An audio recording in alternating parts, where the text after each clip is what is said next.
SDA question paper decoding ಕ್ಲಾಸ್ಗೆ ತಮಗೆಲ್ಲ ಸ್ವಾಗತ. ಆದ್ಮೇಲೆ ಈಗಾಗಲೇ ಒಂದು ವಿಡಿಯೋನ ತಮ್ಮ ಮುಂದೆ ಸಮರ್ಪಿಸಿದ್ದೇನೆ. ಈಗ ನಮಗೆ ಕಂಡು ಬರ್ತಕ್ಕಂಥದ್ದು ಎರಡನೇ ವಿಡಿಯೋ. ಮೊದಲನೇ ವಿಡಿಯೋದಲ್ಲಿ ಡಿಸ್ಕಸ್ಡ್ ಆಲ್ರೆಡಿ ಯಾವ ಪ್ರಿವಿಯಸ್ ಇಯರ್ ಕ್ವಶನ್ ಪೇಪರ್, ಯಾವುದು ಹೈಯರ್ಡಿಂಗ್ ಟಾಪಿಕ್ ಅನ್ನೋದನ್ನು ತುಂಬಾ ಸುದೀರ್ಘವಾಗಿ ಚರ್ಚೆ ಮಾಡಿದ್ದೀನಿ. ಇದು ಎರಡನೇ ವಿಡಿಯೋ. ಕೆಎದಲ್ಲಿ 60 ಪ್ರಶ್ನೆಗಳಿಗೆ ನೆಟ್ ಆನ್ಸರ್ ಮಾಡಿದ್ರೆ you are going to become a very good. Okay, ಆ 60 ಪ್ರಶ್ನೆಗಳು ಪ್ರಶ್ನೆ ಪತ್ರಿಕೆಯಿಂದ ಬರುತ್ತೆ ಅಂತಕ್ಕಂತಹ ನನ್ನ ವಾದವನ್ನು ಮತ್ತೊಮ್ಮೆ ಸಾಬೀತುಪಡಿಸ್ತೀನಿ. ನೀವು ಇಲ್ಲಿ ಆಗ್ತಕ್ಕಂಥದ್ದು SDA, FDA, AE, JE assistant professor. Okay, ನೀವು ಯಾರು ಸಹ MPhil PhD ಮಾಡುವ ಅವಶ್ಯಕತೆ ಇಲ್ಲ. ಈಗ ನೋಡೋಣ ಬನ್ನಿ. 14ನೇದು ಈಸಿ ಇದೆ. ಸಂವಿಧಾನಾತ್ಮಕ ಪರಿವಾರ, ಧಾರ್ಮಿಕ ಸ್ವಾತಂತ್ರ್ಯ, ಶೋಷಣೆಯ ವಿರುದ್ಧ ಹಕ್ಕು, ಸಮಾನತೆ ಹಕ್ಕು. ಓಕೆ, ಸೊ ಇದರ ಉದ್ದೇಶ ಏನು? ಇದರ ಪ್ರಶ್ನೆಯಿಂದ ಮರ್ಮ ಏನು? ಫಂಡಮೆಂಟಲ್ ರೈಟ್ಸ್, ಪ್ರಿಯಾಂಬಲ್, ತದನಂತರದಲ್ಲಿ ಮೋಸ್ಟ್ ಇಂಪಾರ್ಟೆಂಟ್ DPSP ಎಕ್ಸಾಮ್ಸ್ಗೆ. ಇವು ಎಲ್ಲ ಕಾಲಕ್ಕೂ ಸೂರ್ಯ ಚಂದ್ರ ಇರೋವರೆಗೂ ಎಕ್ಸಾಮ್ಸ್ಗೆ ಬರ್ತಕ್ಕಂಥದ್ದನ್ನು ನೋಡ್ಬೋದು. ಸಪೋಸ್ ಇದು KS ಲೆವೆಲ್ಗೆ ಹೋಯ್ತು ಅನ್ಕೊಳ್ಳಿ, ಇದೇ ಟಾಪಿಕ್ KS ಲೆವೆಲ್ಗೆ ಹೋದಾಗ ಏನಾಗುತ್ತೆ ಅಂದ್ರೆ ಅಲ್ಲಿ 15 ಸಬ್ ಕ್ಲಾಸ್ 3 ಏನ್ ಹೇಳುತ್ತೆ, ತದನಂತರದಲ್ಲಿ 103ನೇ ತಿದ್ದುಪಡಿ ಅದು ಏನ್ ಹೇಳುತ್ತೆ, ತದನಂತರದಲ್ಲಿ ನಮಗೆ ಅವಾಗ ಕೇಳ್ತಾನೆ ಮ್ಯಾಂಡಮಸ್ ಸುಪ್ರೀಂ ಕೋರ್ಟ್ ಜಡ್ಜಸ್ಗೆ ಅಪ್ಲಿಕೇಬಲ್ ಆಗುತ್ತೆ ಅಂತೇಳಿ ಸ್ವಲ್ಪ ಇನ್ ಡೆಪ್ತ್ ಕೇಳ್ತಾನೆ. But yes, fundamental rights is always fundamental for every exam. ನೀವೇನ್ ಮಾಡ್ಬೇಕು ನೋಡಿ, ಈಗ 21ನೇ ವಿಧಿ ಮತ್ತು 19ನೇ ವಿಧಿ ಕಂಟಿನ್ಯೂಸ್ ಆಗಿ ಇವು ಎವರ್ ಗ್ರೋಯಿಂಗ್, ಅಂದ್ರೆ ನಮ್ಮ ನ್ಯಾಯಾಂಗದ ಒಂದು ಇನ್ವೆನ್ಷನ್ ಅಂತಾರೆ, ಜುಡಿಷಿಯಲ್ ಇನ್ವೆನ್ಷನ್ ಅಂತಾರೆ. For example, right to privacy, Puttaswamy ಪ್ರಕರಣ, it's a part of article 21. Right to internet is a part of article 21. Shreya Singhal ಪ್ರಕರಣ. ಓಕೆ, ಸೊ ಹೀಗೆ different judgments, different cases is going to enrich article 21 and 19. So ನೀವು ಇದನ್ನ ಏನ್ ಮಾಡ್ಬೇಕಂತಂದ್ರೆ do PhD on this fundamental rights, fundamental duties. ಇವೆಲ್ಲ ನೋಡಕ್ easy. Okay, ಇದನ್ನು ಈಸಿಯಾಗಿ ಅಟೆಂಡ್ ಮಾಡ್ಕೊಂಡು ಹೋಗ್ಬೋದು. ಆ 60 ಕ್ವಶನ್ಸ್ ಅಲ್ಲಿ ಬರ್ತಾವಲ್ಲಪ್ಪ, 60 ಕ್ವಶನ್ಸ್ ಅಲ್ಲಿ ಇಂಥವೇನಾದ್ರೂ ರಾಂಗ್ ಮಾಡಿದ್ರೆ ನಿಮಗೆ ತುಂಬಾ ಕಷ್ಟ ಕಟ್ಟಿಟ್ಟ ಬುದ್ಧಿ. ಓಕೆ, ನೆಕ್ಸ್ಟ್, ಕೆಳಗಿನ 2 ಹೇಳಿಕೆಗಳನ್ನ ನೀಡಲಾಗಿದೆ, ಒಂದನ್ನು ಪ್ರತಿಪಾದನೆ, ಮತ್ತೊಂದನ್ನು ಕಾರಣ. ಇದು ತುಂಬಾ ಈಸಿ ಇದೆ. ಭಾರತ ವಿಶ್ವಸಂಸ್ಥೆಯ ಭದ್ರತಾ ಮಂಡಳಿಯ ಶಾಶ್ವತ ಸದಸ್ಯರನ್ನು ಬಯಸುತ್ತಿದೆ. ಕರೆಕ್ಟ್. ಭಾರತ ಒಂದು ಪರಮಾಣು ಶಕ್ತಿ ಹೊಂದಿದ ರಾಷ್ಟ್ರ. ಎಸ್, ಪರಮಾಣು ಶಕ್ತಿಯನ್ನು ಹೊಂದಿದೆ, ಹೋಗ್ತೀನಿ. ಆದರೆ ನ್ಯೂಕ್ಲಿಯರ್ ಸಪ್ಲೈಯರ್ ಗ್ರೂಪ್ ಅಲ್ಲಿ ನಾವು ಇಲ್ಲ. So NSG is a HYT. Okay, NSG is a HYT. ಇದರ ಬಗ್ಗೆ ನೋಡ್ಕೊಳ್ಳಿ. ಓಕೆ, ನಂತರದಲ್ಲಿ NHRC ಗೆ ಸಂಬಂಧಿಸಿದಂತೆ ಕೆಳಗಿನ ಯಾವ ಆಯ್ಕೆಯು ಸರಿಯಾಗಿದೆ? I have told you n number of times. Okay, so ನಮ್ಮ ಪವನ್ ಅವರ ಒಂದು ಹೋಮ್ವರ್ಕ್. Okay, daily homework. ಇವರು HYT ಸ್ಟೂಡೆಂಟ್. ಓಕೆ, ನಿಮ್ಗೆಲ್ಲ ಗೊತ್ತಿರುತ್ತೆ. 9ನೇ ಬ್ಯಾಚ್ 4ನೇ ತಾರೀಕಿಂದ ಆರಂಭ ಆಗ್ತಿದೆ. We have given 50% discount on the account of Holi. Okay, ಆತ್ಮೀಯರು 9ನೇ ಬ್ಯಾಚಿಗೆ ಜಾಯ್ನ್ ಆಗ್ಬೇಕಂತ ಇಂಡಿಯನ್ ಜಿಯೋಗ್ರಫಿಯಿಂದ ಸ್ಟಾರ್ಟ್ ಆಗುತ್ತೆ. ಒಂದು ಬ್ಯಾಚ್ಗೆ ಒಂದೊಂದು ಸಬ್ಜೆಕ್ಟ್ ಇಂದ ಆರಂಭ ಆಗುತ್ತೆ. ಎಲ್ಲಾ ಬ್ಯಾಚ್ಗೆ ಎಲ್ಲಾ ಸಬ್ಜೆಕ್ಟ್ ಸಿಗುತ್ತೆ. ಈಗ 9ನೇ ಬ್ಯಾಚ್ ಇಂಡಿಯನ್ ಜಿಯೋಗ್ರಫಿಯಿಂದ ಸ್ಟಾರ್ಟ್ ಆಯ್ತು ಅಂತಂದ್ರೆ ಕರ್ನಾಟಕ ಜಿಯೋಗ್ರಫಿ ಸಿಗುತ್ತೆ, economics, history, environment, science and tech, economics survey, budget, home work, map work, review, ನಮ್ಮ ಟೀಮಿಂದ ಕಾಲು ಅಂಡ್ ಪ್ರಶ್ನೆಗಳು, ಉತ್ತರ. ಇದು ನಮ್ಮ ಮೆಥಡಾಲಜಿ. ಈ ಮೆಥಡಾಲಜಿಯಲ್ಲಿ ನಾವು we don't believe in academic format. Academic ಅಲ್ಲಿ ನಮ್ಗೆ ನಂಬಿಕೆನೇ ಇಲ್ಲ. ಯಾವುದೋ ಒಂದು ಪುಸ್ತಕ ತಗೊಂಡ್ರೆ ಎಕ್ಸಾಮ್ಸ್ ಕ್ಲಿಯರ್ ಆಗುತ್ತೆ ಅಂದ್ರೆ ಅದಕ್ಕಿಂತ ಮೂರ್ಖತನ ಮತ್ತೊಂದು ಇಲ್ಲ. ಏನಕ್ಕೆ ಅಂತಂದ್ರೆ ಪುಸ್ತಕ ತಗೊಂಡ್ರೆ ಎಕ್ಸಾಮ್ಸ್ ಕ್ಲಿಯರ್ ಆಗಲ್ಲ. ಕಾನ್ಸೆಪ್ಟ್ಸ್ ಕ್ಲಾರಿಟಿ ತಗೋಬೇಕು. ಕಾನ್ಸೆಪ್ಟ್ ನ ಓದ್ಕೊಂಡ್ರೆ ಎಕ್ಸಾಮ್ಸ್ ಕ್ಲಿಯರ್ ಆಗುತ್ತೆ. ಓಕೆ, ಇವೆಲ್ಲ ಕಾನ್ಸೆಪ್ಟ್. ಸಮಾನತೆ, ಸ್ವಾತಂತ್ರ್ಯ, ಶೋಷಣೆ ವಿರುದ್ಧ ಬರೆದಿದ್ದಾರೆ. ಓಕೆ, ನೀವು ಸಹ ಬರಿಬೇಕು, ಇಲ್ಲ ಅಂತಂದ್ರೆ ಕಷ್ಟ ಆಗುತ್ತೆ. ಓಕೆ,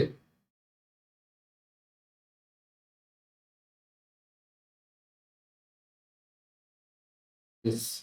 ಭಾರತೀಯ ಕೇಂದ್ರೀಯ ಸಾಂಖ್ಯಿಕ ಕಚೇರಿಯ ಒಟ್ಟು ಮೌಲ್ಯ ಸೇರ್ಪಡೆಯನ್ನು ಹೇಗೆ ಅಳತೆ ಮಾಡಲಾಗುತ್ತದೆ? ಓಕೆ, ಸೊ ಒಟ್ಟು ಉತ್ಪಾದನೆಯಿಂದ ಒಟ್ಟು ಮಧ್ಯಂತರ ಬಳಕೆಯನ್ನು ಕಳೆಯುವುದರಿಂದ ನೋಡಿ, ಈಗ ನಾನು GDPಯ ಮೂಲ ವರ್ಷವನ್ನು ಚೇಂಜ್ ಮಾಡಿದ್ದಾರೆ. 2022-23ಕ್ಕೆ ಚೇಂಜ್ ಮಾಡಿದ್ದಾರೆ ಸರ್.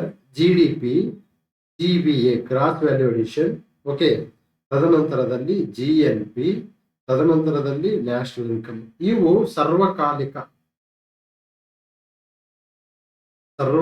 HVTಗಳು. ಓಕೆ, ಇದು ನಾನು ಹೇಳಿದಂತೇಳಿ ಬರ್ತಾ ಇಲ್ಲ ಸರ್, ಅದಿರೋದಕ್ಕೆ ನಾನು ಹೇಳ್ತಾ ಇದ್ದೀನಿ. ಓಕೆ, ನೀವು ಬಹಳಷ್ಟು ಜನ ತಂದ್ಕೊಂಡಿರ್ತೀರಿ ಶಾಂತಪ್ಪ ಸರ್ ಹೇಳಿದ್ದು ಬರುತ್ತಂದ್ರೆ no no no no wrong.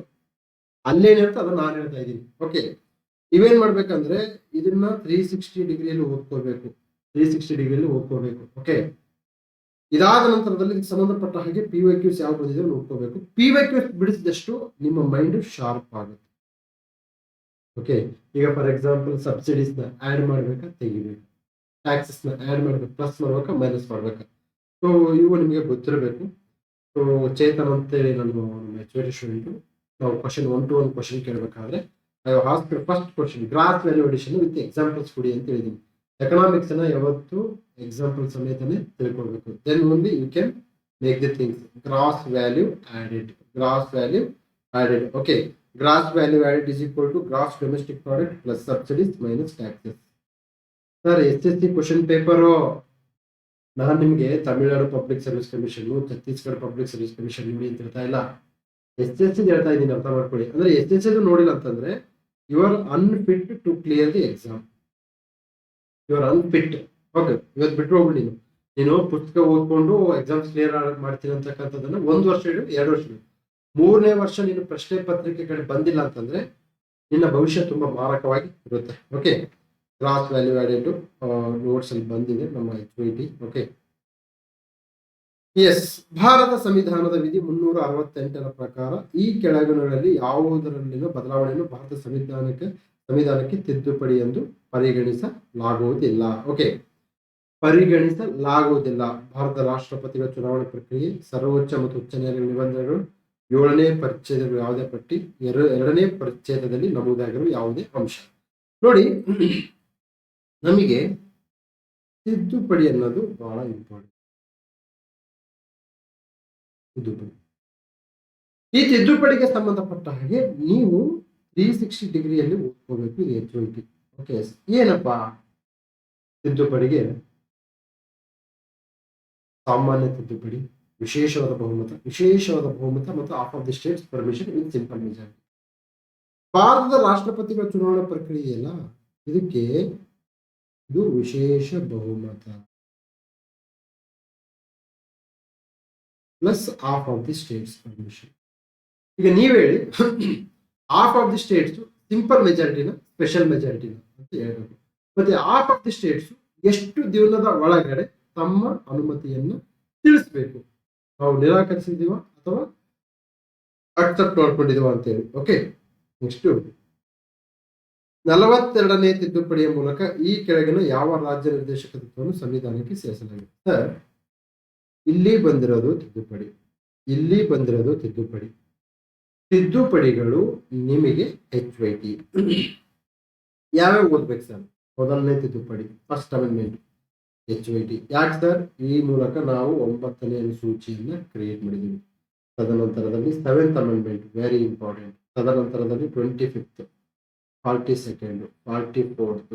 ತದನಂತರದಲ್ಲಿ ನಮಗೆ 72, 91, 73, 74, ತದನಂತರದಲ್ಲಿ 61, ತದನಂತರದಲ್ಲಿ ನಮಗೆ 58th ಕಾನ್ಸ್ಟಿಟ್ಯೂಷನ್ ಅಮೆಂಡ್ಮೆಂಟ್, ನಂತರದಲ್ಲಿ 89th ಕಾನ್ಸ್ಟಿಟ್ಯೂಷನ್ ಅಮೆಂಡ್ಮೆಂಟ್, ಇದಾದ ನಂತರದಲ್ಲಿ 86th ಅಮೆಂಡ್ಮೆಂಟ್, ಇದಾದ ನಂತರದಲ್ಲಿ 101 ಕಂಠಪಾಠ ಆಗಬೇಕು. ನಮ್ಮ ಮುಂದಿನ ತಲೆಮಾರುವರೆಗೂ ಇದನ್ನು ಕೇಳ್ತಾರೆ. 101ನೇ ಸಾಂವಿಧಾನಿಕ ತಿದ್ದುಪಡಿ GST ಬಗ್ಗೆ. GST ನ ನೀವು ಗಣಿಗಾರಿಕೆ ಮಾಡಬೇಕು, GST ನ ಗಣಿಗಾರಿಕೆ ಮಾಡಿ. ಇವತ್ತು GST ಕಲೆಕ್ಷನ್ ಕಂಟಿನ್ಯೂಸ್ಲಿ ಜಾಸ್ತಿ ಆಗ್ತಿದೆ. ಟ್ರೆಂಡ್ಸ್ ಕೇಳ್ತವನೆ, ಟ್ರೆಂಡ್ಸ್. ಓಕೆ, ಆ ಟ್ರೆಂಡ್ಸ್ ಕೇಳಿದಾಗ ಕಲೆಕ್ಷನ್ ಜಾಸ್ತಿ ಆಗ್ತಿದೆಯಾ, ಇನ್ಕ್ರೀಸ್ ಆಗ್ತಿದೆಯಾ, ಯಾವ್ದ್ರಲ್ಲಿ ಕಲೆಕ್ಷನ್ ಜಾಸ್ತಿ ಆಗ್ತದೆ ಅನ್ನೋದನ್ನ ತಿಳ್ಕೊಬೇಕಾಗುತ್ತೆ. So important judgments, very much important. ನೋಡಿ, ಗ್ರಾಮ ಪಂಚಾಯತ್ಗಳನ್ನ ಸಂಘಟಿಸುವುದು, ಗ್ರಾಮ ಪಂಚಾಯತ್ಗಳನ್ನ ಸಂಘಟಿಸ್ತಕ್ಕಂಥದ್ದು. ಓಕೆ, ಇದು ಆಲ್ರೆಡಿ ಆರ್ಟಿಕಲ್ 40 ಇರುತ್ತೆ. ಓಕೆ, ಗ್ರಾಮ ಪಂಚಾಯತಿಗಳು ಮತ್ತೆ ಗ್ರಾಮ ಸಭಾ 243A ಗ್ರಾಮ ಸಭಾ ಆಲ್ವೇಸ್ ಇಂಪಾರ್ಟೆಂಟ್. ಓಕೆ, ನಾನು ಆಲ್ರೆಡಿ ನನ್ನ ಗ್ರೂಪ್ಸ್ ಅಲ್ಲಿ ಬಹಳ ಕಡೆ ಹಾಕಿದ್ದೀನಿ. ಗ್ರಾಮ ಸಭೆಗಳು, ಗ್ರಾಮ ಸಭೆಯ ಅಧ್ಯಕ್ಷತೆಯನ್ನು ಯಾರು ವಹಿಸಬೇಕು ಅಂತಕ್ಕಂಥದ್ದು ಹೇಳಿದ್ದೀನಿ. Okay, 42nd constitution amendment 39A, 43A, 48A, 39B. Okay, ಇದು ಇಲ್ಲಿ ಮಾತ್ರ ಸ್ಟಾಪ್ ಆಗಲ್ಲ, ಮುಂದೆ ಸಹ ಬರ್ತಕ್ಕಂಥದ್ದನ್ನ ನೋಡ್ಬೋದು. ಮುಂದೆ ಯಾವ ಎಕ್ಸಾಮ್ ಬರ್ತಾವಲ್ಲ ಅಲ್ಲಿಯೂ ಸಹ ಇದು ಬರುತ್ತೆ. ಓಕೆ, ನಂತರದಲ್ಲಿ ಇಲ್ಲಿ ಬಹಳ ಇಂಪಾರ್ಟೆಂಟ್, ಇದು HIT ಫಾರ್ಮೆಟ್ ಓದ್ಬೇಕನ್ನೋದನ್ನ ನಾನು ಪದೇ ಪದೇ ಹೇಳ್ತಾ ಇದ್ದೀನಿ. ಕರ್ನಾಟಕದಲ್ಲಿ ಹತ್ತಿ ಬಟ್ಟೆ ಕೈಗಾರಿಕೆಯು ಈ ಕಾರಣಗಳಿಂದ ಸಾಕಷ್ಟು ಅಭಿವೃದ್ಧಿ ಹೊಂದಿಲ್ಲ. ನೋಡಿ, ನನಗೆ ಕೈಗಾರಿಕೆಗಳು ಅನ್ನೋದು HIT. ಸರ್, ಈ ಕೈಗಾರಿಕೆಗಳನ್ನು ಎಲ್ಲಿಂದ ಓದಬೇಕು? ಸಾಧ್ಯವಾದ್ರೆ ಎಕನಾಮಿಕ್ ಸರ್ವೆಯಲ್ಲಿ ಓದ್ಬೇಕು, ನಂತರದಲ್ಲಿ ಬಜೆಟ್ ಅಲ್ಲಿ ಓದ್ಬೇಕು. ಇದಾದ ನಂತರದಲ್ಲಿ ಕೈಗಾರಿಕೆಗಳಿಗೆ ಸಂಬಂಧಪಟ್ಟ ಹಾಗೆ ನೀವು ಸ್ವಲ್ಪ ಗೂಗಲ್ ಮಾಡಿ ಎಕ್ಸಾಮ್ಸ್ ಮೋಸ್ಟ್ ಇಂಪಾರ್ಟೆಂಟ್. ಸರ್, ಇಲ್ಲಿ ಹತ್ತಿ ಬಟ್ಟೆ ಕೈಗಾರಿಕೆ ಕೇಳಿದಾನೆ. ಸಪೋಸ್ ಫಾರ್ ಎಕ್ಸಾಂಪಲ್ ನಮಗೆ ಬೇರೆ ಮಾದರಿ ಕೈಗಾರಿಕೆ, ಉದಾಹರಣೆ ಪ್ಲಾಸ್ಟಿಕ್ ಕೈಗಾರಿಕೆ ಯಾಕೆ ಕೇಳಿಲ್ಲ? ಯಾಕೆ ಅಂತಂದ್ರೆ ಇದು ಇಂಪಾರ್ಟೆಂಟ್. ಹತ್ತಿ ಬಟ್ಟೆನೇ ಬರುತ್ತೆ. ಹತ್ತಿ ಮೇಲೆ ಇನ್ನೊಂದು ಕ್ವಶನ್ ಬಂದಿದೆ. ಒಂದೇ ಪ್ರಶ್ನೆ ಪತ್ರಿಕೆಯಲ್ಲಿ ಒಂದೇ ಟಾಪಿಕ್ ಮೇಲೆ 2 ಕ್ವಶನ್ ಯಾಕೆ ಕೇಳ್ತಾರೆ ಅಂದ್ರೆ ಅವನಿಗೆ ಅದು ಗೊತ್ತಿದೆ. That is his frame work. ನೋಡಿ,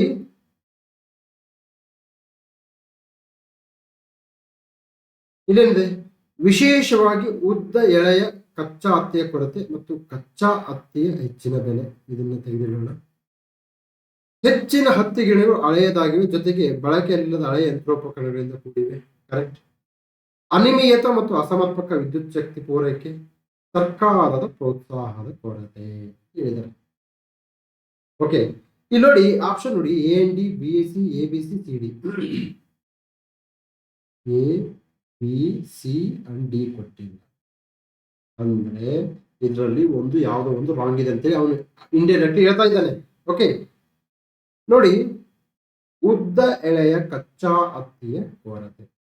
ಉದ್ದ ಎಳೆ ಇದ್ರೆ ಏನಾಗುತ್ತೆ ಗೊತ್ತಾ? ಅತ್ಯುತ್ತಮವಾದ ಜವಳಿ ಉತ್ಪನ್ನವನ್ನು ನಾವು ತಯಾರಿಸಬೇಕು. ಈ ಉದ್ದದ ಎಳೆಯ ಹತ್ತಿ ಕಂಡು ಬರ್ತಕ್ಕಂಥದ್ದು ಬಾಂಗ್ಲಾ. ಓಕೆ, ಕಚ್ಚಾ ಹತ್ತಿಯ ಹೆಚ್ಚಿನ ಬೆಲೆ ಏನಕ್ಕೆಪ್ಪ ಅಂತಂದ್ರೆ ಇನ್ಪುಟ್ ಕಾಸ್ಟ್ ಜಾಸ್ತಿ.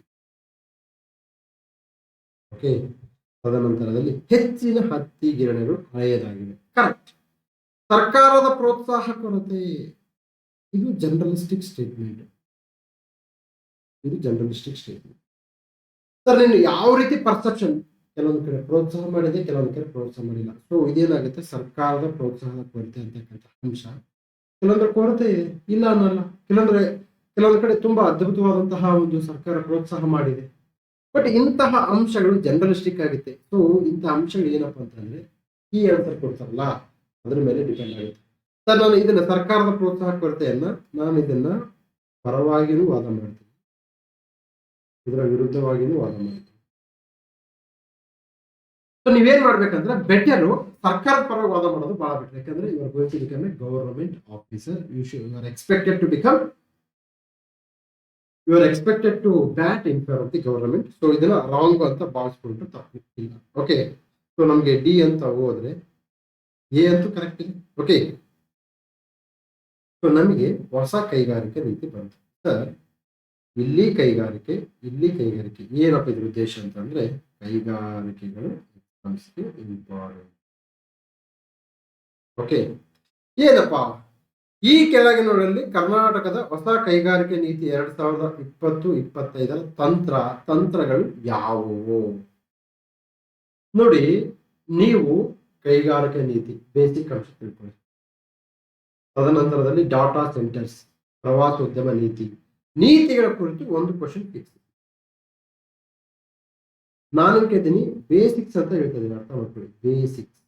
ಈಗ FDA non-HK ದಲ್ಲಿ ಬಿಯಾಂಡ್ ಬೆಂಗಳೂರು ಅಂತ ಕಾನ್ಸೆಪ್ಟ್, ಸರ್ಕಾರದ ನೀತಿ ಬಿಯಾಂಡ್ ಬೆಂಗಳೂರು. ಕೀಪ್ ಸಿಟಿ ಸರ್ಕಾರದ ಒಂದು ನೀತಿ. ಸರ್ಕಾರದ ನೀತಿಗಳ ಮೇಲೆ ಒಂದು ಪ್ರಶ್ನೆ ಫಿಕ್ಸ್. ನಾನು ಹಂಗಂತೇಳಿ ಎಲ್ಲ ನೀತಿಗಳನ್ನ ಆಳವಾಗಿ ಬೇರೂರಿ ನೀವು ತಿಳ್ಕೊಳ್ಳುವ ಅವಶ್ಯಕ.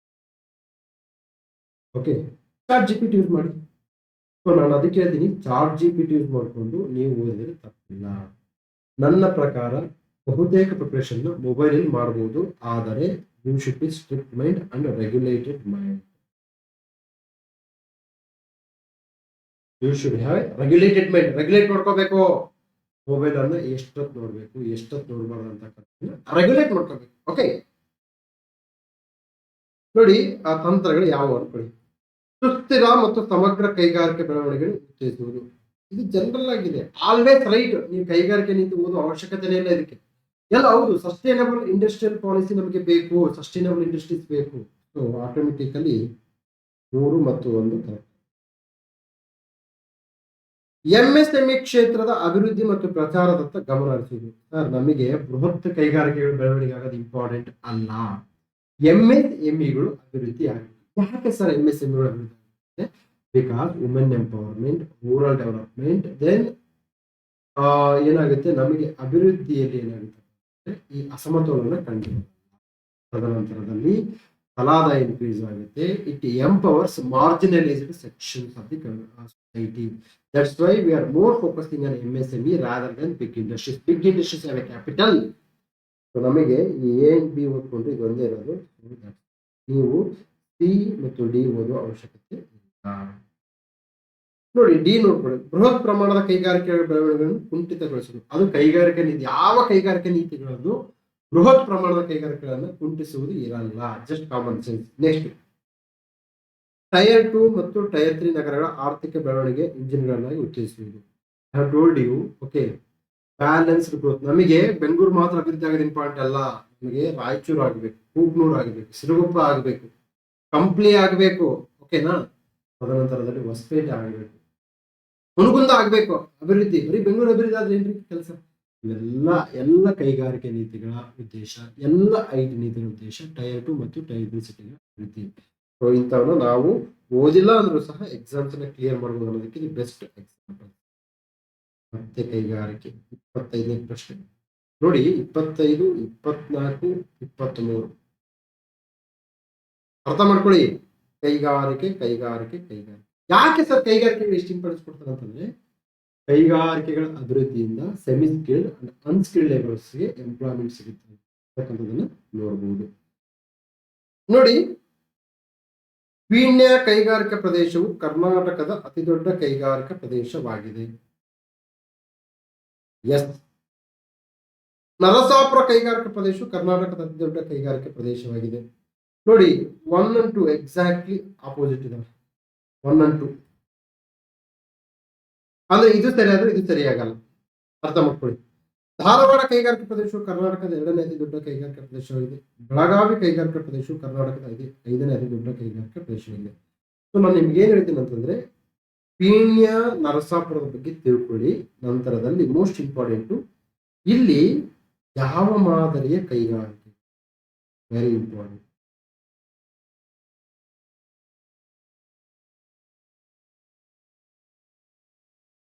ಓಕೆ, ಇದು ಪೀಣ್ಯ ಕೈಗಾರಿಕಾ ಪ್ರದೇಶ ಇದೆಯಲ್ಲ, ಏಷ್ಯಾದಲ್ಲೇ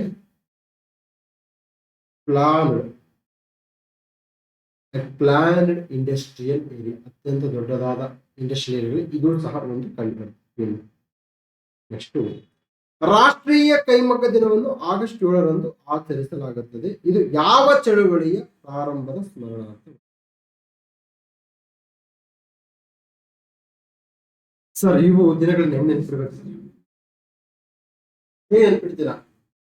ಹೈಲಿ ಇಂಪಾಸಿಬಲ್. ಎಲ್ಲಾ ದಿನಗಳನ್ನು ನೆನಪಿಡ್ತಕ್ಕಂಥದ್ದು ಹೈಲಿ ಇಂಪಾಸಿಬಲ್. ಈ ನಿಟ್ಟಿನಲ್ಲಿ ಇದಕ್ಕೆ ಪರಿಹಾರ ಏನು? Again PYQs. ಓಕೆ, ಬನ್ನಿ. So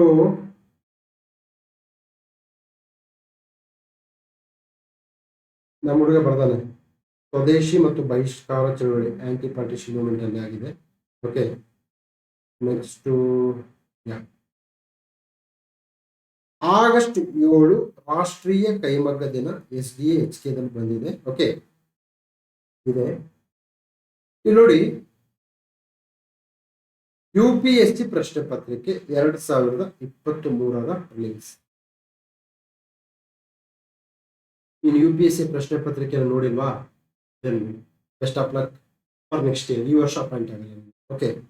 7th August declared as a National Handloom Day. It was in 1995 that Swadeshi movement was launched on the same day.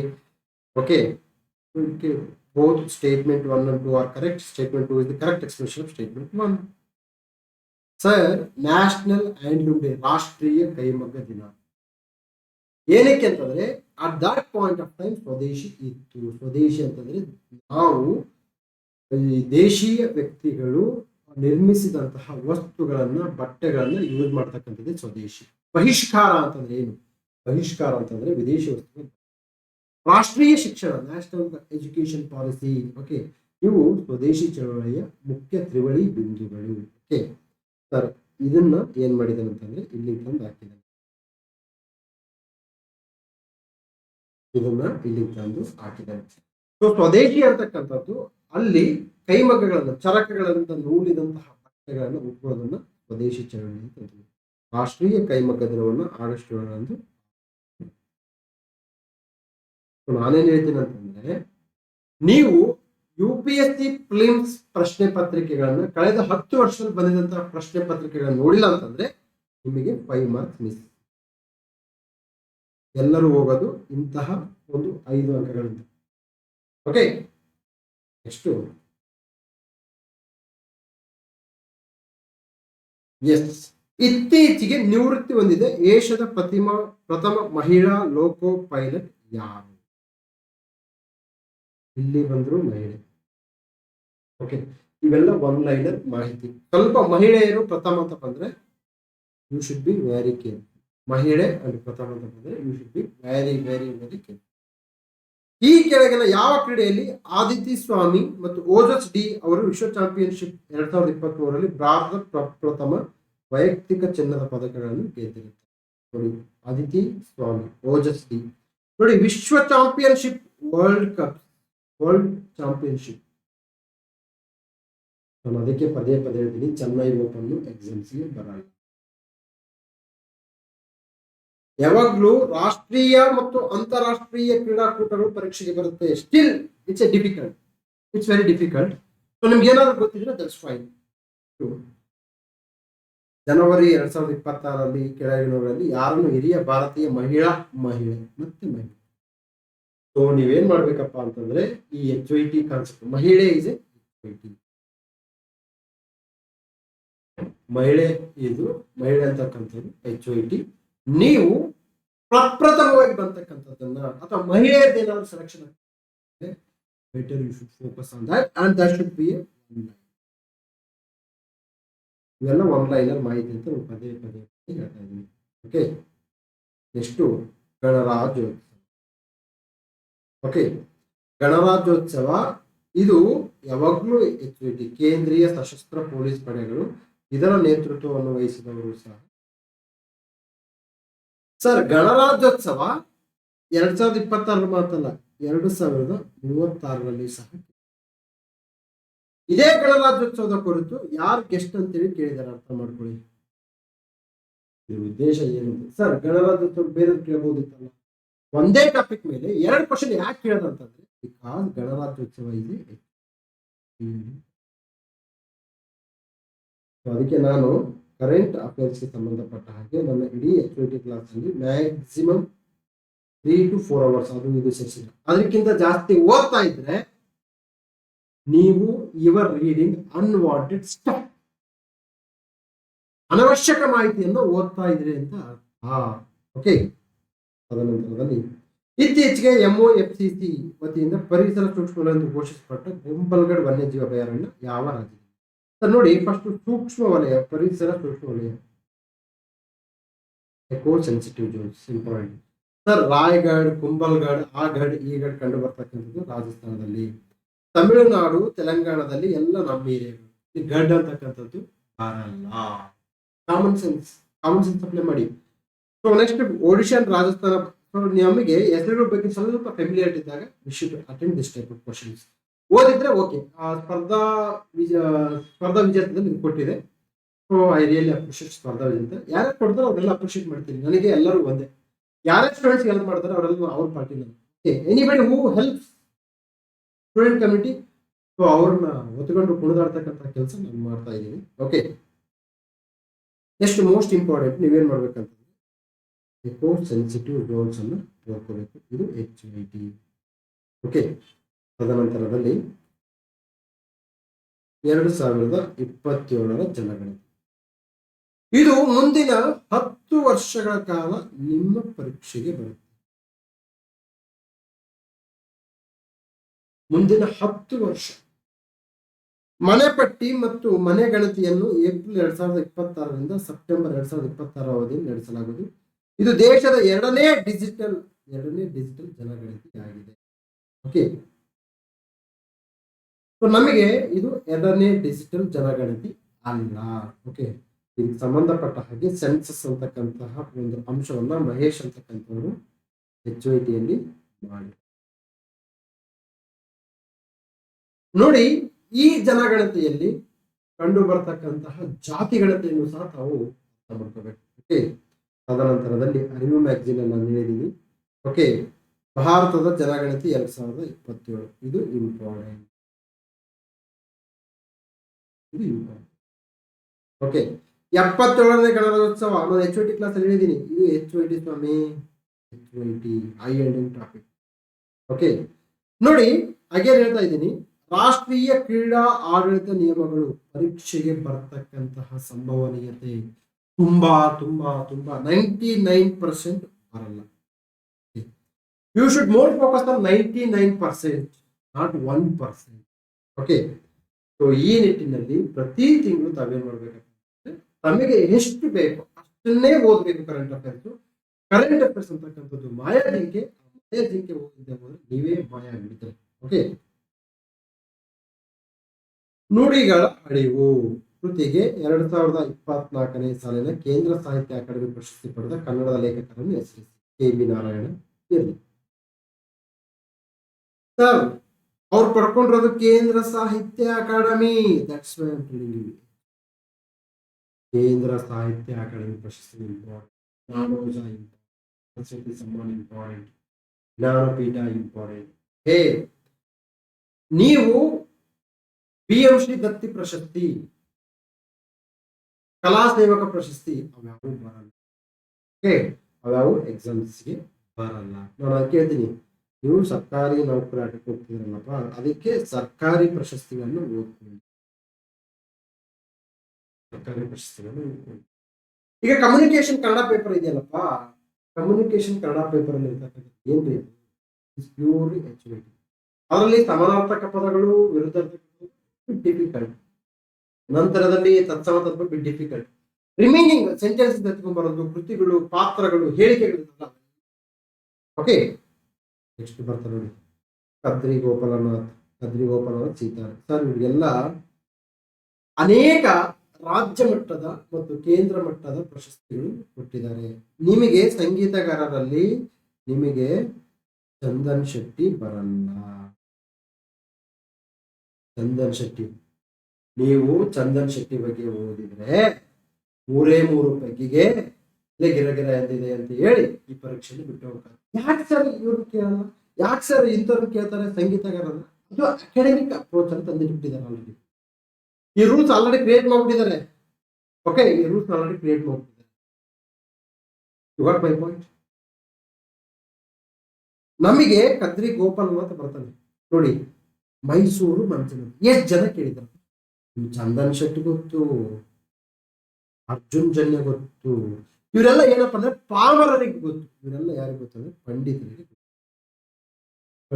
ಗೊತ್ತು. ಸೊ ಅದಕ್ಕೆ ಪರೀಕ್ಷೆಗೆ ಪ್ರಿಪೇರ್ ಆಗೋರು ಪಾಮರರಿಗೆಲ್ಲ ಚಂದನ್ ಶೆಟ್ಟಿ ಗೊತ್ತು, ಅರ್ಜುನ್ ಜನ್ಯ ಗೊತ್ತು, ಹಂಸಲೇಖ ಗೊತ್ತು, ಎಲ್ರಿಗೂ ಗೊತ್ತು. ಏನ್ರಿ ತುಂಬಾ ಅದ್ಭುತವಾದ ಒಂದು ಸಂಗೀತ ಕಲಾ ಮಾಂತ್ರಿಕ ಅವರು. ಓಕೆ, ಇರ್ಲಿ, ನಮ್ಮ ಉದ್ದೇಶ ಇಲ್ಲಿ ಎಕ್ಸಾಮ್ಸ್ ಕ್ಲಿಯರ್ ಮಾಡೋದು. ಎಕ್ಸಾಮ್ಸ್ ಕ್ಲಿಯರ್ ಆದ್ಮೇಲೆ ಓಕೆ ನಾವು ಸಾಂಗ್ ಕೇಳ್ಕೊಂತ ಮೈಸೂರು ಮಂಜುನಾಥ ಕೇಳ್ಬೇಡ. But Mysore Manjunath will ensure that you are going to get 1 marks extra.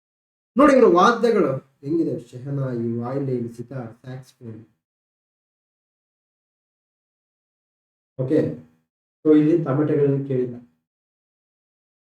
Okay, so Kadri Gopalnath saxophone A4. ನಮಗೆ ಮೈಸೂರು ಮಂಜುನಾಥ್. ಶೆಹನಾಯಿ ನಮ್ಮ ಕರ್ನಾಟಕದಲ್ಲಿ ಕಂಡು ಬರ, ಅಂದ್ರೆ ಕರ್ನಾಟಕದಲ್ಲಿ ಇದು ಫೇಮಸ್ ಅಲ್ಲ, ವಾಯ್ಲಿನ್ ಫೇಮಸ್ ಇದೆ. ಸೊ ನಮಗೆ D2 ಇರ್ತಕ್ಕಂಥದ್ದನ್ನ ಯಾವ್ದಾದ್ರು ನೋಡಿ ಇದಿದೆ. ಓಕೆ, ಮೈಸೂರು ಮಂಜುನಾಥ್. ಎಸ್ ಬಲ್ಲೇಶ್, ಇವ್ರು ಯಾರಾದ್ರೂ ಗೊತ್ತಿದೆಯಾ? ಓಕೆ, ನೆಕ್ಸ್ಟು ಅಲ್ಲಾವುದ್ದೀನ್ ಖಿಲ್ಜಿಯ ಬಗ್ಗೆ ನಾನು ಓದ್ ಕ್ಲಾಸಲ್ಲಿ ಆಲ್ರೆಡಿ ಮಾತಾಡಿದ್ದೀನಿ. ಎರಡನೇ ಇಬ್ರಾಹಿಂ ಆದಿಲ್ ಶಾನು ಆಗಿದೆ. ಎಸ್, ಕೆಳಕಂಡ ಘಟನಾವಳಿಗಳನ್ನು ಪರಿಗಣಿಸಿ. ಸರ್, 1857ರಿಂದ 1905ರವರೆಗೆ ನೀವು ಕೇವಲ ಇಯರ್ ಅನ್ನು ನೆನಪಿಡಿ, ವರ್ಷಗಳನ್ನು ಮಾತ್ರ ನೆನಪಿಡಿ. 1905ರಿಂದ 1947ರವರೆಗೆ ನೀವೇನ್ ಮಾಡ್ಬೇಕಪ್ಪ ಅಂದ್ರೆ ಅಲ್ಲಿ ದಿನಾಂಕ, ತಿಂಗಳು ಮತ್ತು ವರ್ಷಗಳನ್ನು ನೆನಪಿಡಿ. ಸ್ವರಾಜ್ ಪಕ್ಷದ ಸ್ಥಾಪನೆ. ಸ್ವರಾಜ್ ಪಕ್ಷ ಚೌರಿ ಚೌರ ಘಟನೆ ಆದ ನಂತರದಲ್ಲಿ ಅಸಹಕಾರ ಚಳವಳಿ ನೇತೃತ್ವ ತೆಗೆದುಕೊಂಡಾಗ ಸ್ವರಾಜ್ ಪಕ್ಷ ಸ್ಥಾಪನೆ ಆಗುತ್ತೆ. ಸ್ವರಾಜ್ ಪಕ್ಷದ ಸ್ಥಾಪನೆ ನೀವು 1920. ಸ್ವರಾಜ್ ಪಕ್ಷ ಚಿತ್ತರಂಜನ್ ದಾಸ್ ಮೋತಿಲಾಲ್ ನೆಹರು. ಈಗ ನಾನು ನಿಮ್ಗೆ ಕ್ವಶನ್ ಕೊಡ್ತಾ ಇದ್ದೀನಿ, ಕಾಮೆಂಟ್ ಸೆಕ್ಷನ್ ಅಲ್ಲಿ ಕಾಮೆಂಟ್ ಮಾಡಿ. ಏನಪ್ಪಾ ಅಂತಂದ್ರೆ ಸ್ವರಾಜ್ ಪಕ್ಷದ ಸಾಧನೆಗಳು ಏನು ಬರೀಲಿ. ಸ್ವರಾಜ ಪಕ್ಷದ ಸಾಧನೆಗಳು ಏನು? ಸೊ ಇದು HYT ಐಲ್ಡಿಂಗ್ ಟಾಪಿಕ್. ಜಲಿಯಾನ್ ವಾಲಾಬಾಗ್ ಹತ್ಯಾಕಾಂಡ 1919, ಸೈಫುದ್ದೀನ್ ಕಿಚ್ಲು. ತದನಂತರದಲ್ಲಿ ಈ ಸಂದರ್ಭದಲ್ಲಿ ನಮಗೆ ಯಾವ್ದು ಬರುತ್ತೆ? ರೌಲತ್ ಕಾಯ್ದೆ ಬರುತ್ತೆ. ಇದೇ ವರ್ಷದಲ್ಲಿ ಬರುತ್ತೆ, ಅರ್ಥ ಮಾಡ್ಕೊಳ್ಳಿ. ರೌಲತ್ ಕಾಯ್ದೆ ವೆರಿ ಇಂಪಾರ್ಟೆಂಟ್. ಸತ್ಯಾಗ್ರಹ ಸಭಾ ಅಂತ ಗಾಂಧೀಜಿಯವರು ಆರಂಭ ಮಾಡ್ತಾರೆ, ವೆರಿ ಮಚ್ ಇಂಪಾರ್ಟೆಂಟ್. ಕಾಂಗ್ರೆಸ್ ಮತ್ತು ಮುಸ್ಲಿಂ ಲೀಗ್ 16. ಓಕೆ, ಸೂರತ್ ಬಿಕ್ಕಟ್ಟಾಗುತ್ತೆ, ಆಮೇಲೆ ಲಕ್ನೋ ಅಧಿವೇಶನ ಆಗುತ್ತೆ. ಅಧಿವೇಶನದಲ್ಲಿ ಯಾರು ಅಧ್ಯಕ್ಷತೆ ವಹಿಸಿದ್ರು? ಓಕೆ ನೋಡಿ, ಕಾಂಗ್ರೆಸ್ ಮತ್ತು ಮುಸ್ಲಿಂ ಲೀಗ್ ಒಡಂಬಡಿಕೆ ಆಯ್ತಲ್ಲ, ಇದ್ರ ಜೊತೆಗೆ ನಮಗೆ ತೀವ್ರವಾದಿಗಳು ಸಹ ಕಾಂಗ್ರೆಸ್ ಪಾಳಯಕ್ಕೆ ಮತ್ತೆ ಚೌರಿ ಚೌರ ಘಟನಾವಳಿ.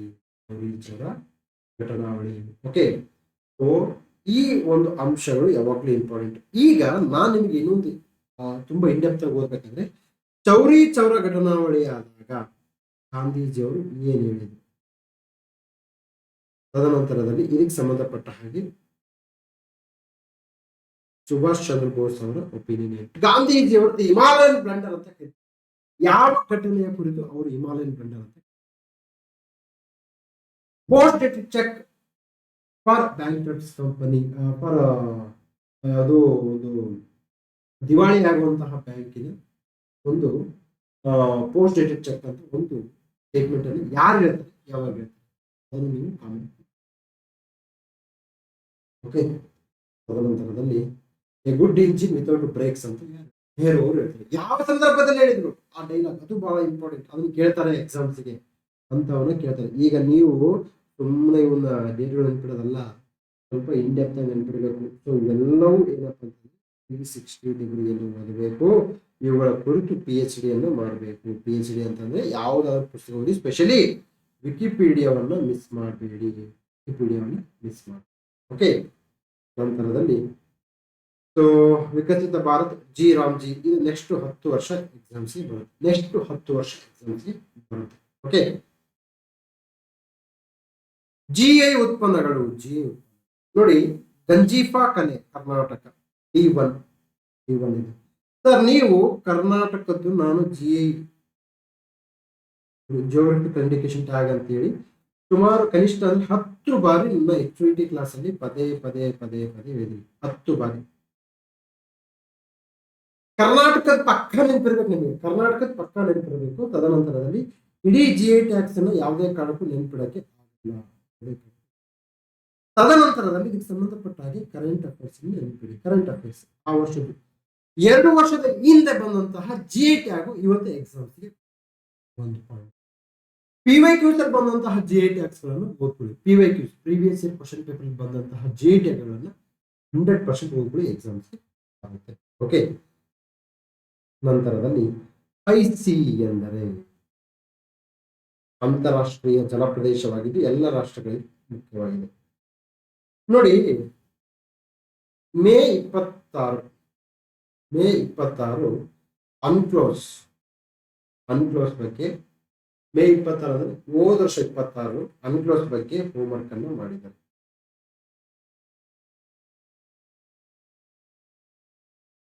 ಓಕೆ, ನೋಡಿ ಇಲ್ಲಿದೆ UNCLOS the United Nations convention on law of the sea. Pavan homework ಇದು, ಪವನ್ ಹೋಮ್ವರ್ಕ್. ಓಕೆ, 1982ರಲ್ಲಿ ಯುನೈಟೆಡ್ ನೇಷನ್ಸ್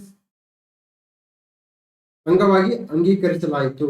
ಓಕೆ, ನೋಡಪ್ಪ, ನಮ್ದು ಭಾರತದ ಲ್ಯಾಂಡ್ ಇದೆ, ಇಲ್ಲಿಂದ 12 ನಾಟಿಕಲ್ ಮೈಲ್, ಇದನ್ನು territorial C. State have full sovereignty ಹೇಳ್ತಾ ಇದ್ದಾನೆ, ಪವನ್ ಬರೀದಿದ್ದಾನೆ. ಇದನ್ನ ಏನಂತಾರೆ? ಇಂಟ್ರೆಸ್ಟ್ ಅಂತಾರೆ. ಇದನ್ನೇನಂತಾರೆ? ಡೆಡಿಕೇಶನ್ ಅಂತಾರೆ. ಇದನ್ನೇನಂತಾರೆ ಅಂದ್ರೆ ಪ್ಯಾಷನ್ ಅಂತಾರೆ. ನಿಮಗೆ ಈ ಪ್ಯಾಷನ್ ಇಲ್ಲ ಅಂತಂದ್ರೆ ಅಂದ್ರೆ, ನಾನು ಹೋದ ವರ್ಷನೇ ಹೇಳಿದ್ದೀನಿ, ಮೇ 26ಕ್ಕೆ ನನ್ನ HYT ಕ್ಲಾಸ್ ಅಲ್ಲಿ ಅನ್ಕ್ಲೋಸ್ ಅನ್ನ ನಾನು ಹೋಮ್ವರ್ಕ್ ಅನ್ನ ಶೇರ್ ಮಾಡಿದ್ದೀನಿ. ಓಕೆ, ತದನಂತರದಲ್ಲಿ ಹೋಮ್ವರ್ಕ್ ಆಗಿ ನೋಡಿ, ಇಲ್ಲಿ 12 ಆಯ್ತಾ. ಟೋಟಲ್ 24 ನಾಟಿಕಲ್ ಮೈಲ್ಸ್ ಏನಾಗುತ್ತೆ? Contiguous zone. State can act against who breaks the law. ನಂತರದಲ್ಲಿ ಟೋಟಲ್ 200 ನಾಟಿಕಲ್ ಮೈಲ್ಸ್ ಅಂದ್ರೆ 320 ಕಿಲೋಮೀಟರ್ ಇದ್ರೆ ಎಕ್ಸ್ಕ್ಲೂಸಿವ್ ಎಕಾನಮಿಕ್ ಝೋನ್. ಇದು ಎಕ್ಸ್ಕ್ಲೂಸಿವ್ ವಿಶೇಷ ಆರ್ಥಿಕ ವಲಯ ಅಂದರೆ ಯು ಕ್ಯಾನ್ ಎಕ್ಸ್ಪ್ಲಾಯ್ಟ್. ನೋಡಿ ಬರ್ದಾನೆ, state has the right to exploit all economic resources. ಇಲ್ಲಿ ಕಂಡು ಬರ್ತಕ್ಕಂತಹ ಮೀನುಗಳನ್ನ, ತದನಂತರದಲ್ಲಿ ಇಲ್ಲಿ ಕಂಡು ಬರ್ತಕ್ಕಂತಹ ಖನಿಜಗಳನ್ನ, ಕಂಡು ಬರ್ತಕ್ಕಂತಹ ವಿವಿಧ ಮರೈನ್ ರಿಸೋರ್ಸ್ ಗಳನ್ನ ಎಕ್ಸ್ಪ್ಲಾಯ್ಟ್ ಮಾಡ್ತಕ್ಕಂತಹ ಅಧಿಕಾರ ಯಾರಿಗಿದೆ? ಸ್ಟೇಟ್ಗಿದೆ, ಎಕ್ಸ್ಕ್ಲೂಸಿವ್ ಎಕನಾಮಿಕ್ ಝೋನ್. ಸೊ ಇದಾದ ನಂತರದಲ್ಲಿ ಕಂಡು ಬರ್ತಕ್ಕಂಥದ್ದು ICs. ನಮ್ಮ ಕ್ವಶನ್ ಬಂದಿರೋದೆ IC ಸಂಬಂಧಪಟ್ಟಿದ್ದು. ಓಕೆ, IC ಗೆ ಸಂಬಂಧಪಟ್ಟಿದ್ದು. Individual countries can claim control. ಯಾರಾದ್ರೂ ಬರ್ಬೋದು, ಇಲ್ಲಿ ಬಲವಿದ್ದವನು ಭಗವಂತ ಅಷ್ಟೇ. ಅಮೆರಿಕ ಆದ್ರೂ ಬರ್ಬೋದು, ಇಂಗ್ಲೆಂಡ್ ಆದ್ರೂ ಬರ್ಬೋದು, ಬ್ರಿಟನ್ ಆದ್ರೂ ಬರ್ಬೋದು. IC is A open area for all the countries. ನೋಡಪ್ಪ, ನೀವು ಇದು ಅನ್ಕ್ಲೋಸ್ ಬಗ್ಗೆ ನೀವು ಇವತ್ತಿನವರೆಗೂ ನೀವು ತಿಳ್ಕೊಂಡಿಲ್ಲ ಅಂತ, your preparation is in a wrong direction. Okay, ನೀವು ಇದನ್ನ ಡಯಾಗ್ರಾಮ್ ಹಾಕಿಲ್ಲ ಅಂತಂದ್ರೆ ನೀವು ಹೆಸರಿಗೆ ಮಾತ್ರ ಪ್ರಿಪರೇಷನ್ ಮಾಡ್ತಾ ಇದ್ರಿ, ಆದ್ರೆ ನಿಜವಾಗ್ಲೂ ಪ್ರಿಪರೇಷನ್ ಮಾಡ್ತಾ ಇಲ್ಲ. ನೆಕ್ಸ್ಟ್ ಸಿಂಪಲ್ ಕ್ವಶನ್, ಜೀವತತ್ವ ADE B12 ಇವು ನಮ್ಮ ತಾತನ ಕಾಲದಿಂದ ಬರ್ತಾ ಇದ್ದಾವೆ. ಓಕೆ, ನಾವು ತಾತ ಆದ್ರೂ ಕ್ವಶನ್ಸ್ ಇರ್ತವೆ, no doubt in that. Okay, ಜೀವಸತ್ವ A ಇದಕ್ಕೆ ಸಂಬಂಧಪಟ್ಟ ಹಾಗೆ ಗೋಲ್ಡನ್ ರೈಸ್ ಅಂತ ಇದೇ ಕ್ವಶನ್ ಪೇಪರ್ ಅಲ್ಲಿ ಬಂದಿದೆ. ರೈಟನಾಲ್. ಓಕೆ, ಸೊ ಗೋಲ್ಡನ್ ರೈಸ್ ನೋಡಿ, ಗೋಲ್ಡನ್ ರೈಸ್ ಇದು ಟ್ರಾನ್ಸ್ಜೆನಿಕ್ ಪ್ಲಾಂಟ್ ಅಂದರೆ ಕುಲಾಂತರಿ ತಳಿ. ಸರ್, ಕುಲಾಂತರಿ ತಳಿ HYT ಟಾಪಿಕ್, ಕುಲಾಂತರಿ ತಳಿ ಟಾಪಿಕ್. ಓಕೆ, ನಂತರದಲ್ಲಿ ಬರ್ಕಂತ ಹೋಗಿದ್ದಾನೆ Pavan. Okay, I really appreciate him. Okay, ನೋಡಿ ಯಾವ ತರ ಎಲ್ಲ ಬರ್ಕಂತ ಹೋಗಿದ್ದಾರೆ ನೋಡಪ್ಪ. ಸೆಪ್ಟೆಂಬರ್ 16, 2025, ಸೆಪ್ಟೆಂಬರ್ 16, 2025 ವಿಟಮಿನ್ಸ್ ಕುರಿತು ಹೋಮ್ವರ್ಕ್ ಅನ್ನ ಶೇರ್ ಮಾಡಿದ್ವಿ. ಇಡೀ ಭಾರತದಲ್ಲಿ ಹೋಮ್ವರ್ಕ್ ಅನ್ನ ಕಾನ್ಸೆಪ್ಟ್ ಅನ್ನು ತಂದಿರ್ತಕ್ಕಂಥದ್ದು ಶಾಂತನಾಥ. ಓಕೆ, ರಿವ್ಯೂ ಮಾಡ್ತಕ್ಕಂಥದ್ದು, ಕ್ವಶನ್ ಕೇಳ್ತಕ್ಕಂಥದ್ದು, ಇದು ಎಲ್ಲ ಬ್ಯಾಚಿಗೆ ನಡೀತಕ್ಕಂಥದ್ದು. 9ನೇ ಬ್ಯಾಚಿಗೆ ನಡೆಯುತ್ತೆ, 10ನೇ ಬ್ಯಾಚಿಗೆ ನಡೆಯುತ್ತೆ. ಓಕೆ, ಸೊ ಅಲ್ಲಿ CDS ಕ್ವಶನ್ ಪೇಪರ್ ಸಹ ಡಿಕೋಡ್ ಮಾಡಿರ್ತಕ್ಕಂಥದ್ದು ನೋಡಬಹುದು. ಓಕೆ, ನಂತರದಲ್ಲಿ ಎಸ್ ಆಸಿಡ್ ರೈನ್, ಆಮ್ಲ ಮಳೆಗಳು, ಆಮ್ಲ ಮಳೆ. Okay, acid rain. ಸಾಮಾನ್ಯವಾಗಿ ಮಳೆ ನೀರು pH 5.6 ಮೌಲ್ಯ ಹೊಂದಿದೆ. ನೈಟ್ರೋಜನ್. ಓಕೆ, ಇದು ಸಾಮಾನ್ಯವಾಗಿ ಮಳೆ ನೀರು. ಓಕೆ, ಅಂದ್ರೆ ಜನರಲಿಸ್ಟಿಕ್ ಆಗಿ ಹೇಳಿದ್ದಾರೆ ನೋಡಿ. ಇವರು pH ಬರ್ದಾರೆ, ಮೇಜರ್ ಕಾಂಪೋನೆಂಟ್ಸ್ ಬರ್ದಾರೆ. Okay, Supreme Court judgment acid rain Supreme Court judgment ಸಮೇತ ಸೇರಿ ಬರೆದಿದ್ದಾರೆ ಅಂತ ಮಾಡ್ಕೊಳ್ಳಿ. MC ಮೆಹ್ತಾ ಪ್ರಕರಣ 1990. ಓಕೆ, ತದನಂತರದಲ್ಲಿ ನೋಡಿ, ತಾಜ್ ಮಹಲ್ ಸುತ್ತಲಿರುವ ಕೈಗಾರಿಕೆಗಳಿಂದ ಹೊರಬರುವ ಹೊಗೆಯಿಂದ ಆಮ್ಲ ಮಳೆ ಉಂಟಾಗಿದೆ. ತಾಜ್ ಟ್ರಪೇಜಿಯಂ ಅಂತ ಕಾನ್ಸೆಪ್ಟ್ ಈ ಸಂದರ್ಭದಲ್ಲಿ ಬರುತ್ತೆ. ವೆಲ್ಲೂರು ಸಿಟಿಜನ್ ವೆಲ್ಫೇರ್ ಫೌಂಡೇಶನ್ ಬಗ್ಗೆ ಬರೆದಿದ್ದಾರೆ. ತದನಂತರದಲ್ಲಿ ನಮಗೆ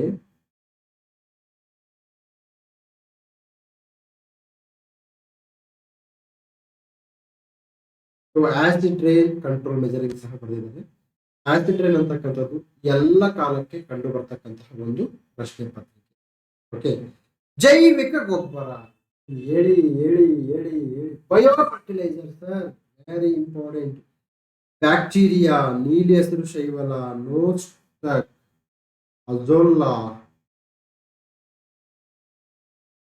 ಮೈಕೋರೈಸಾ, ವರ್ಮಿ ಕಾಂಪೋಸ್ಟ್ ಎಲ್ಲ exams important. Nitrification bacteria, okay, very very very very important sir. Again important. Virus and bacteria ಇವುಗಳ ಕುರಿತು 360 ಡಿಗ್ರಿಯಲ್ಲಿ PhD ಮಾಡಿ. ಬಿಕಾಸ್ HYT ಕೊಳೆ ತಿನಿಗಳಂತ ಕಂಡು ಬರುತ್ತೆ. ವೈರಸ್ನ ಲಕ್ಷಣಗಳೇನಂತ ಕಂಡು ಬರುತ್ತೆ, ಗೊತ್ತಾಯ್ತಾ? ನಮಗೆ ಹಾರ್ಮ್ಫುಲ್ ಬ್ಯಾಕ್ಟೀರಿಯಾ ಯಾವುದು ಅಂತ ಕೇಳ್ತಾರೆ. ತದನಂತರದಲ್ಲಿ ಯೂಸ್ಫುಲ್ ಬ್ಯಾಕ್ಟೀರಿಯಾ ಯಾವುದು ಅಂತ ಕೇಳ್ತಾರೆ. ಮೋಸ್ಟ್ ಇಂಪಾರ್ಟೆಂಟ್ ಇಲ್ಲಿ ಮೈಕ್ರೋ ಆರ್ಗನಿಸಮ್ಸ್ ಅಲ್ಲಿ ಈ ಒಂದು ಜೈವಿಕ ಗೊಬ್ಬರ ಕವರ್. ಓಕೆ, ನೋಡಿ ಇಲ್ಲಿ ಮಾಡಿದ್ದೀನಿ, ಮೆನ್ಷನ್ ಮಾಡಿದ್ದೀನಿ. Virus, bacteria, fungus, algae, vaccine. Vaccines are HYT. Vaccines are HYT. Okay, so ಈ ನಿಟ್ಟಿನಲ್ಲಿ ನಾವು ಇವುಗಳನ್ನು 360 ಡಿಗ್ರಿಯಲ್ಲಿ ನೋಡ್ಕೊಳ್ಳಿ. Okay sir. ನೆಕ್ಸ್ಟ್, ಸಾವಯವ ಗೊಬ್ಬರಗಳನ್ನು ರಾಸಾಯನಿಕ ಗೊಬ್ಬರಗಳಿಂದ ಉತ್ತಮ ಎಂದು ಪರಿಗಣಿಸಲಾಗಿದೆ. Sir again this is bio fertiliser. ನೀವು ಎಥನಾಲ್ ನೋಡಿದ್ವಿ, bio ethanol, bio fertiliser.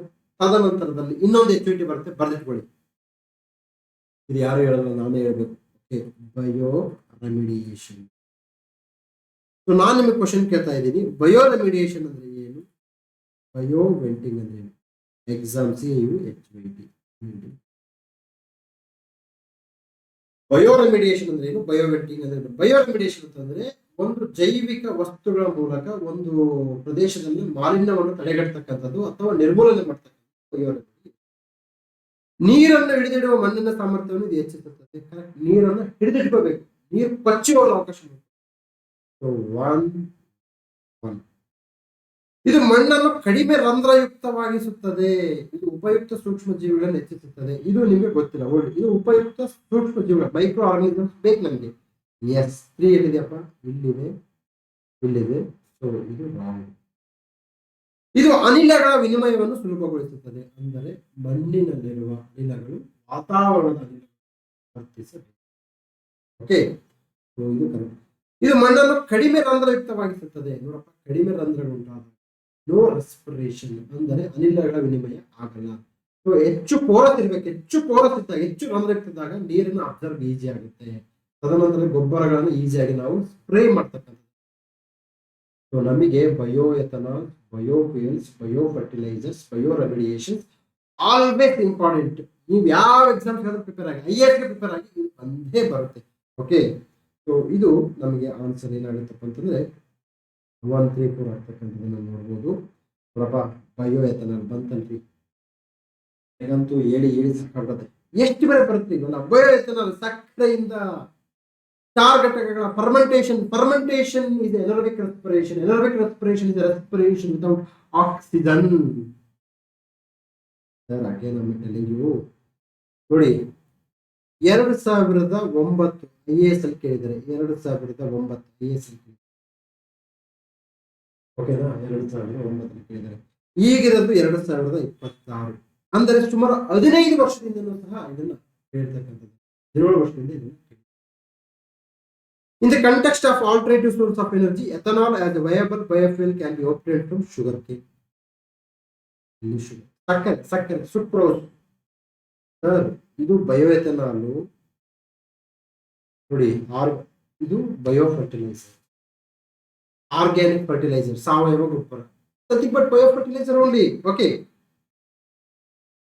Next railway ಹಳಿಗಳನ್ನು ಜೋಡಿಸಲು ಬಳಸಬಹುದಾದ ಮಿಶ್ರಣವು. ನೋಡಿ, ಈಗ ನಿಮ್ಗೆ ಹೇಳ್ತೀನಿ, ಬಯೋ ಇಂಧನಗಳಲ್ಲಿ 1, 2, 3 ಮತ್ತು 4 ತಲೆಮಾರುಗಳು ಕಂಡುಬರ್ತವೆ, ನೋಡ್ಬೋದು. ಸೊ ರೈಲ್ವೆ ಹಳಿಗಳನ್ನು ಜೋಡಿಸಲು ಬಳಸಬಹುದಾದ ಮಿಶ್ರಣವು ಇದಾಗಿದೆ. ನೋಡೋಣ ಇದು ಎಲ್ಲಿ ಬಂದಿದೆ ಕ್ವಶನ್ ನೋಡಿ sir. CDS combined defence service, ಇದು UPSC ಕಂಡಕ್ಟ್ ಮಾಡ್ತಾರೆ 2028.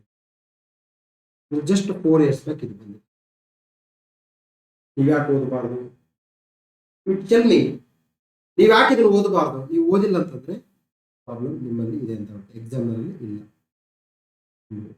ಕರ್ನಾಟಕದ vision group of information technology ಪ್ರಸ್ತುತ ಅಧ್ಯಕ್ಷರು ಜನವರಿ 2026 ಅಂತ. Sir, I am telling you, KE mindset decode ಮಾಡಿದ್ದೀನಿ. ಅದೇ ತಿಂಗಳ ಕರೆಂಟ್ ಅಫೇರ್ಸ್ ಜಾಸ್ತಿ ಬರುತ್ತೆ, ಅಥವಾ ಅದರ ಕೊನೆಯ 3 ತಿಂಗಳ ಕರೆಂಟ್ ಅಫೇರ್ಸ್ ತುಂಬಾ ಜಾಸ್ತಿ ಬರುತ್ತೆ. ಕೊನೆಯ 3 ತಿಂಗಳ ಕರೆಂಟ್ ಅಫೇರ್ಸ್ ಅದ್ಭುತವಾಗಿ ಕೇಳ್ತಾನೆ ಇದನ್ನು. ಓಕೆ, ನೋಡಿ, ಜನವರಿ 26 ಸರ್, ಇದನ್ನ ಇಂಥ ಕ್ವಶನ್ಸ್ ನೀವು ಅಟೆಂಡ್ ಮಾಡಿಲ್ಲ ಅಂದ್ರೆ ತೊಂದರೆ ಇಲ್ಲ. ಅಟೆಂಡ್ ಮಾಡಿಲ್ಲ ಅಂದ್ರೂ ಸಹ ತೊಂದರೆ ಇಲ್ಲ. Not expected to attend. ಗೊತ್ತಿದ್ರೆ ವೆಲ್ ಅಂಡ್ ಗುಡ್, ಗೊತ್ತಿಲ್ಲ ಬಿಟ್ಟುಬಿಡಿ, ಯಾರಿಗೂ ಗೊತ್ತಿಲ್ಲ ಅದು. ಓಕೆ, ಗಾಂಧೀಜಿ ಇಲ್ಲದ ಪ್ರಶ್ನೆ ಪತ್ರಿಕೆ ಇಲ್ಲ. ಗುಜರಾತ್ ವ್ಯಾಪಾರಿಗಳಿಬ್ಬರ ಮೊಕದ್ದಮೆ ನಡೆಸಲು ಅವರು ದಕ್ಷಿಣ ಆಫ್ರಿಕಾಕ್ಕೆ ಹೋಗ್ತಾರೆ. ಸೊ ಗಾಂಧೀಜಿಯವರು 1893ರಲ್ಲಿ ದಾದಾ ಅಬ್ದುಲ್ಲಾ ಕಂಪನಿಯು ಒಂದು ಕೇಸನ್ನು ನಿವಾರಿಸಲು ದಕ್ಷಿಣ ಆಫ್ರಿಕಾಕ್ಕೆ ಹೋದರು. 1800 ಸರ್, ಗಾಂಧೀಜಿಯವರನ್ನು ನೀವು 360 ಡಿಗ್ರಿಯಲ್ಲಿ ಓದ್ಕೊಂಡು ಅವ್ರ ಬಗ್ಗೆ PhD ಮಾಡ್ಕೊಂಡು ಅವ್ರ ಬಗ್ಗೆ PYQ ನೋಡ್ಕೊಂಡ್ರೆ ನಿಮಗೆ 1 ಮಾರ್ಕ್ಸ್ ಕಟ್ಟಿಟ್ಟಬಿತ್ತು. ಯಾರಾದ್ರೂ 1 ಮಾರ್ಕ್ಸ್ ಮಿಸ್ ಆಗೋರು, 2 ಮಾರ್ಕ್ಸ್ ಮಿಸ್ ಆಗೋರು ಇದಾರಲ್ಲ, ಅವರು ಈ ಲೆವೆಲ್ಗೆ ಓದ್ಕೊಂಡು. ಶ್ವೇತ ಚಿನ್ನ, ಹತ್ತಿ. ಸರ್, ನಾನು ಹೇಳಿದ್ದೀನಿ, ಹತ್ತಿ ಬಟ್ಟೆ ಕೈಗಾರಿಕೆಗಳ ಬಗ್ಗೆ ಕ್ವಶನ್ ಬಂತು, ಇದ್ರ ಬಗ್ಗೆನೂ ಬಂತು. ಹತ್ತಿ ಬಗ್ಗೆ ಶ್ವೇತ ಚಿನ್ನ ಯಾಕೆ ಹೇಳ್ತಿದ್ರೆ ಹತ್ತಿ ಈಸ್ HYT ಟಾಪಿಕ್. ಇದನ್ನ ಕಪ್ಪು ಮಣ್ಣಿನ, ಈ ಕ್ವಶನ್ ಕೇಳ್ತಾ ಇದ್ದೀನಿ ನಾನು ನಿಮಗೆ, ಕಪ್ಪು ಮಣ್ಣಿನಲ್ಲಿ ಯಾಕೆ ಜಾಸ್ತಿ ಬೆಳಿತಾರೆ? ಆನ್ಸರ್ಸ್ ಮಾಡಿ. ಕಪ್ಪು ಮಣ್ಣಿನಲ್ಲಿ ಯಾಕೆ ಜಾಸ್ತಿ ಬೆಳಿತಾರೆ? Most important. ಓಕೆ, ತದನಂತರದಲ್ಲಿ BT ಕಾಟನ್ ಬಗ್ಗೆ ಕ್ವಶನ್ ಬಂತು. ರೈನ್ಬೋ ಕ್ರಾಂತಿ ಮಹಿಳಾ ಸಬಲೀಕರಣದ ಇದು ಒಂದು ಭಾಗ. ಮಹಿಳೆ ಎಲ್ಲಿದ್ರೆ ಅದು ಆನ್ಸರ್ ಕರೆಕ್ಟ್ ಆಗುತ್ತೆ. ಓಕೆ, ಕ್ರಾಂತಿಗಳ ಬಗ್ಗೆ ಒಂದು ಕ್ವಶನ್ ಫಿಕ್ಸ್. ಓಕೆ, ಸೊ ತೋಟಗಾರಿಕೆ ನ್ಯಾಷನಲ್ ಹಾರ್ಟಿಕಲ್ಚರ್ ಮಿಷನ್ ಎಕ್ಸಾಮ್ಸ್ಗೆ ಇಂಪಾರ್ಟೆಂಟ್. ಸೊ ತದನಂತರದಲ್ಲಿ ಇದಾಗಿದೆ.